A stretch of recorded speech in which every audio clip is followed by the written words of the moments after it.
दोस्तों नमस्कार। कैसे हैं आप सब लोग? आई होप आप बहुत ही बढ़िया होंगे। मेरे वीडियो कई दिनों से आ नहीं रहे हैं, उसके लिए मैं क्षमा चाहूँगा। कुछ हेल्थ इश्यूज़ हो गए हैं मुझे। आज जो मैं कहानी आपको सुनाने जा रहा हूँ, ये एक रियल हॉरर एक्सपीरियंस है जो मेरे एक परम मित्र के साथ हुआ था। और ये ऐसी घटना है कि जिसे अगर आप आखिरी तक सुनेंगे तो आपको विश्वास हो जाएगा कि भूत और छलावे दोनों एग्जिस्ट करते हैं। दोस्तों, ज़्यादा समय नहीं लेते हुए मैं आपको ये घटना सुनाता हूँ। मेरे एक मित्र है जिनका नाम दिनेश भाई है। दिनेश भाई अपनी हेल्थ को लेकर काफ़ी कॉन्शियस रहते हैं। रेगुलर वॉक करना, एक्सरसाइज करना उनके डेली रूटीन का हिस्सा है।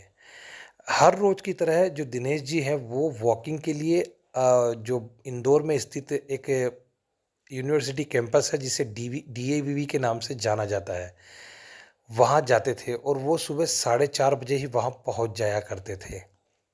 4:30 से 5:30 बजे तक वो वहाँ वॉक करते थे और फिर घर पर आकर एक्सरसाइज करते थे। ये उनका रोज का रूटीन था। हर रोज की तरह दिनेश जी अपने घर से सुबह 4:30 बजे वॉक करने के लिए निकल जाते हैं।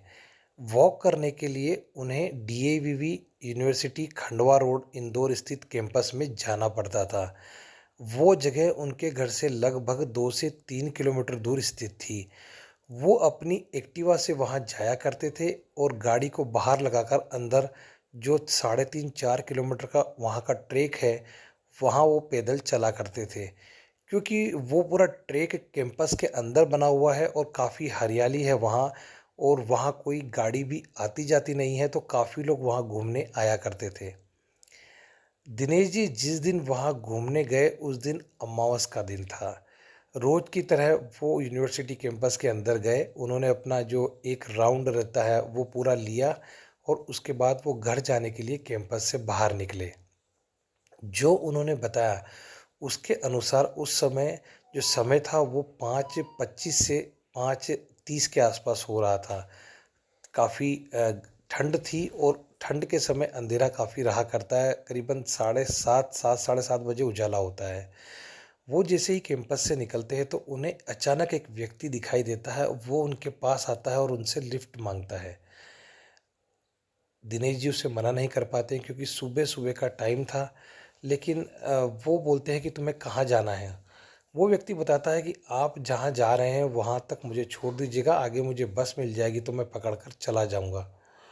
दिनेश जी उसे अपनी गाड़ी के पीछे बिठा लेते हैं। वो वहाँ से पहला जो चौराहा आता है भंवरकुआ चौराहा, वो क्रॉस करते हैं और उसके आगे एक और चौराहा आता है टावर चौराहा, वहाँ तक वो लोग जाते हैं। दिनेश जी उससे कुछ बात करने की कोशिश करते हैं लेकिन वो व्यक्ति बिल्कुल चुपचाप उनके पीछे बैठा रहता है और कुछ भी जवाब नहीं देता है। भंवर कुआं चौराहा क्रॉस करने के बाद एक और चौराहा आता है जिसका नाम है टावर चौराहा। और टावर चौराहे से जैसे ही वो थोड़ा आगे निकलते हैं तो उन्हें बस भी दिखाई देने लग जाती है जो कि ब्रिज के ऊपर चढ़ रही होती है। वो व्यक्ति उन्हें बोलता है कि देखिए भाई साहब, बस दिखाई दे रही है, आप थोड़ी गाड़ी तेज कर लीजिए, मुझे बस के पास छोड़ दीजिए ताकि मैं बस पकड़ सकूं। और दिनेश भैया अपनी गाड़ी को थोड़ा तेज दौड़ाने लग जाते हैं। और थोड़ी देर के बाद जैसे ही वो बस के पास पहुंचते हैं तब उसके बाद जो भी उनके साथ घटित हुआ उन्हें कुछ भी याद नहीं रहता है। जब उन्हें होश आता है तो वो अपने आप को अपने घर के बिस्तर पे पड़ा हुआ पाते हैं। और जब उनसे पूछा जाता है तब वो बताते हैं कि मैंने किसी व्यक्ति को लिफ्ट दी थी और वो वहाँ से उतरा गाड़ी में बैठने के लिए, और उसके बाद पता ही नहीं मेरे साथ क्या हुआ। उनका बहुत बुरी तरह एक्सीडेंट हो चुका था। उनके दांत आगे के टूट चुके थे, उनके हाथ पैर भी पूरी तरह जख्मी हो चुके थे। जब उन्हें याद करने को कहा जाता है कि आपको किसी ने गिराया क्या या आपके साथ किसी ने कुछ हरकत की क्या, तब वो बताते हैं कि जैसे ही उस व्यक्ति ने बस को पकड़ने के लिए बोला तो मैं बस के बिल्कुल पास पहुंचा और उसके बाद वो व्यक्ति अचानक मेरी सीट से गायब हो गया और सीधा बस के अंदर मुझे दिखाई दिया। ये देखकर मैं बहुत ही बुरी तरह डर गया क्योंकि वो जो दिन था वो अमावस का दिन था और कोई बुरा छलावा था जिसने उनसे लिफ्ट मांगी और उनके साथ बैठकर बस के पास आ गया और वो बस में बैठकर चला गया। वो कौन था, वो क्या था, वो उनसे क्या चाहता था, ये वो आज तक नहीं समझ पाए।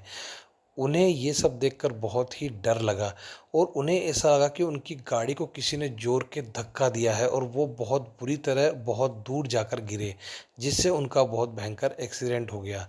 वो इस चीज़ को आज भी नहीं समझ पा रहे हैं क्योंकि उन्हें आखिरी तक याद है कि वो व्यक्ति उनके पीछे ही बैठा हुआ था।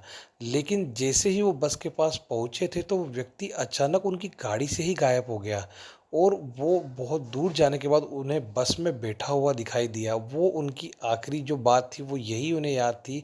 उसके बाद उन्हें कुछ भी याद नहीं कि उनके साथ क्या हुआ।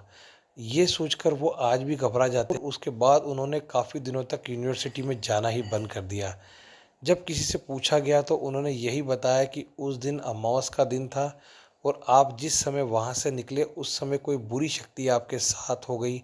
ये तो गनीमत है कि आपकी नेकी और आपकी पूजा पाठ ने आपको बचा लिया, नहीं तो कोई भी बड़ा हादसा हो सकता था। दोस्तों ये थी आज की सच्ची घटना। अगर आपको ये कहानी पसंद आई तो इसे लाइक कीजिएगा, शेयर कीजिएगा और प्लीज़ मेरे वीडियो को सब्सक्राइब भी कीजिएगा। इसमें जो पर्सन दिनेश जी है उनका नाम कुछ और है, लेकिन मैंने गोपनीयता के चलते उनका नाम बदल दिया है और ये उनका रियल एक्सपीरियंस है जो उन्होंने मुझे कई बार बताया था। लेकिन मैंने इस पे इतना गौर नहीं किया था, लेकिन आज मुझे ऐसा लगा कि आपके साथ शेयर करना चाहिए। तो चलिए मिलते हैं अगले वीडियो के साथ, तब तक के लिए नमस्कार।